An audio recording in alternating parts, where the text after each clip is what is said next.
toxique dans la cigarette, c'est la fumée.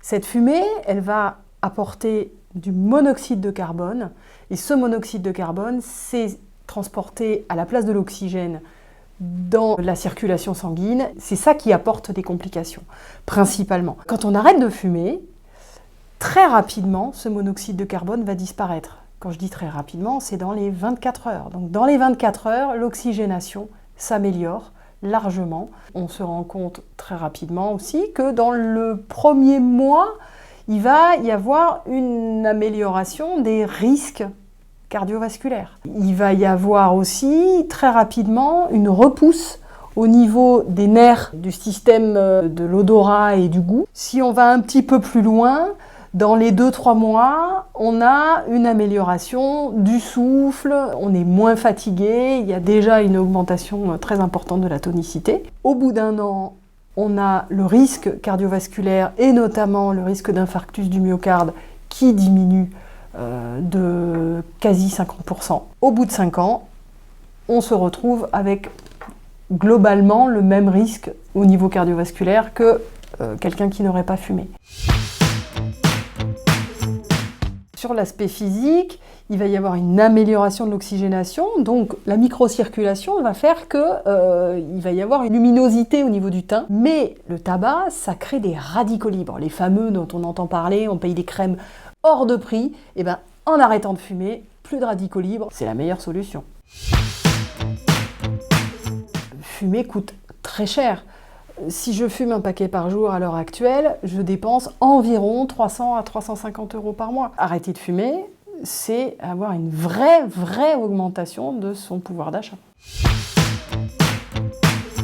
Au départ, au niveau de l'humeur, il peut y avoir une petite période un petit peu difficile dans les quelques premières semaines, mais par la suite, il va y avoir une amélioration avec une réelle diminution de l'anxiété et une humeur beaucoup plus joyeuse et stable en tout cas. La nicotine est un excitant. Donc, en supprimant l'apport de nicotine, il ne va plus y avoir ce côté excitant et donc on doit normalement avoir un meilleur sommeil. D'autant que la plupart du temps, les gens qui ne dorment pas la nuit et qui sont de gros fumeurs, souvent, lorsqu'ils se lèvent, parce qu'ils ne dorment pas, ils vont fumer. Et du coup, on est dans un cercle vicieux. Donc supprimer ça permet effectivement d'avoir un meilleur sommeil.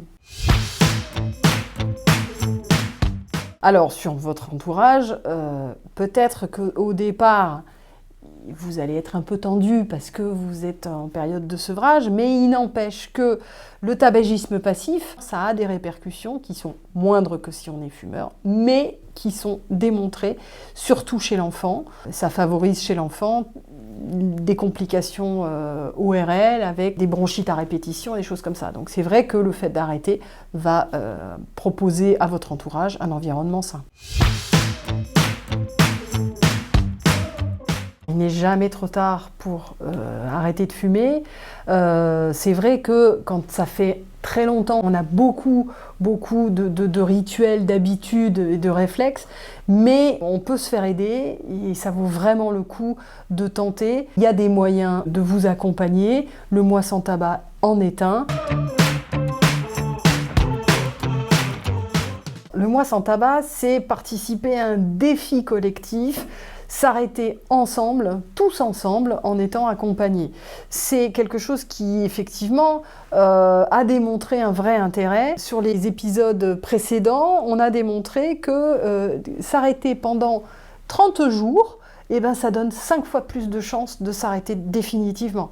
Ça vaut vraiment le coup. Donc, il ne faut pas hésiter à s'inscrire sur le site de Tabac Info Service. Vous avez l'application qui vous suit, qui vous donne tout un tas de conseils. Vous avez les kits.